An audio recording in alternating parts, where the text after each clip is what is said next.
Yer şaridagi ma'lum bir joyda amaliyotda ikkinchi dunyo mavjud. Bu yer Antarktikaning muz qatlami ostida. Antarktika 7 qit'aning biri bo'lib, yer sharidagi eng sovuq joy hisoblanadi. Butkul quruqlikning 98% dan ortiq yerini muzliq va qor qoplab turadi. Klimati intayin sovuq. Eng tuvan temperaturasi hatto 0 dan tuvan 89,2 gradusga yetadi. Bundan boshqa Antarktika yana yer sharida bo'ron chopgan eng ko'p, shamol kuchi eng kuchli quruqlik. Bo'ron va qattiq sovuq shundaqla Antarktikaning havosini intayin quruq qilib yetadi. Shunga Antarktikadagi muzliqlarda intayin osondagi hayvonot va o'simliklar hayot kechiradi. Butkul quruqlik kishiga cho'ldirab qolgandek tuyg'u beradi. Lekin bu quruqlik ajoyib sirli tusga ega. Bo'libmi uning muz qatlami ostida. Shimoliy qutbdagi muzliq qatlami ostidagi suyuq holatdagi dengiz okeanga o'xshamaydigan yeri shuki, janubiy qutbdagi muz qatlami ostida darajadan tashqari cho'ng quruqlik bor. Olimlarning janubiy qutbdagi muz qatlamini tuyishga yechib tekshirish va tadqiq qilishiga asoslanganda, janubiy qutbdagi muz qatlami ostida amaliyotda boshqa bir dunyo bor bo'lib, uning ostida muz bilan qoplangan yer bo'lib qolmasdan, yana nurg'un daryo va ko'llarmi bor ekan. Olimlar janubiy qutbdagi muz qatlamining ostida yana bir butunlay yepiq dunyo borligidan gumonlandi. 1991 yili Rossiyalik geolog va ekspeditsiya atriti janubiy qutbdagi bir muzliqning ostida hozir qadar dunyodagi eng cho'ng muzasli ko'lni bayqagan hamda uniga Vostok deb nom bergan. Vostok ko'lining uzunligi 250 kilometr, kengligi 50 kilometr, eng cho'nqur yeri 800 metrga yetadi. Kishini hayron qoldirdig'ini,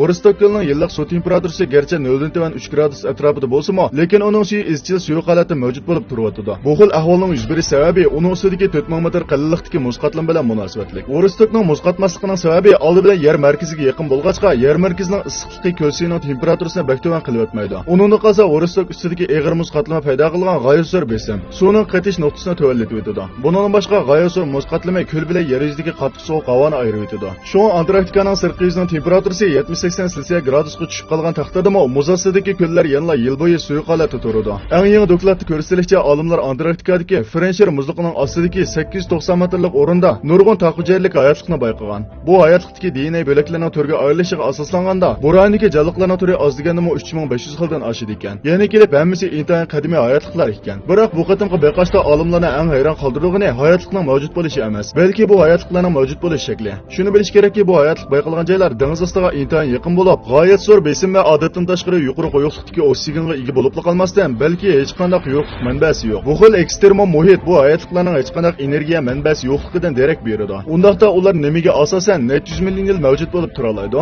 va davomlasha oladi. Buning qarta ko'p qism mutaxassislar mundaq deb qaraydi. Jonliqlar taraqqiy qilish jarayonida tadrijiy holda bir xil bioximiyalik hidrogen sintezlash usulini o'rganib olgan. Qilim muz qatlami ostidagi ko'lsida bu jonliqlar metanga tayanib butkul ekologik sistemani barpo qila oladi. Ularning mavjudligi ilgari insonlarning hayotligiga bo'lgan tunishini og'dirib tashlagan. Kishilar jonliqlarning yashash uchun cho'qim yo'riqlik va oksigenning bo'lishi notayin ekanligini tunji qatim tunib yetgan. Diqqat qilishga arziydigani shuki, janubiy qutbdagi qilim muz qatlami ostidagi muhit Yupiterning hamrohi Yupiter 2 ning ustidagi muhit bilan intayin o'xshashib ketadi. Shuning uchun olimlar Yupiter 2 ning muz qatlami ostidagi dengizda hayotlik mavjud bo'lishi mumkin deb qaragan. 2024-yili insonlar Yupiterning hamrohi bo'lgan Yupiter 2 ning muz qatlami ostidagi dengiz okeanlarini umumiylik tekshirdi. Agar shu joyga borganda biz Rasululloh Yupiterning ikkinchi hamrohidan hayotlikni bayqasak, undaqda biz koinotdagi hayotlik shakliga qaytadan aniqlama beramiz. Insonlarning avosiya olam qatnashi texnikasining uzluksiz taraqqiy qilishiga ergishib, olamning siri nihoyatda tezla ko'z oldimizda namoyon bo'ladi. Bugungi mazmunlar mushara yaqlashdi. Mazmun zarracha yarg'an bo'lsa, yulduz belgisi yoritib qo'yishni unutmang. Biz kelarki sonni ko'rishaylik.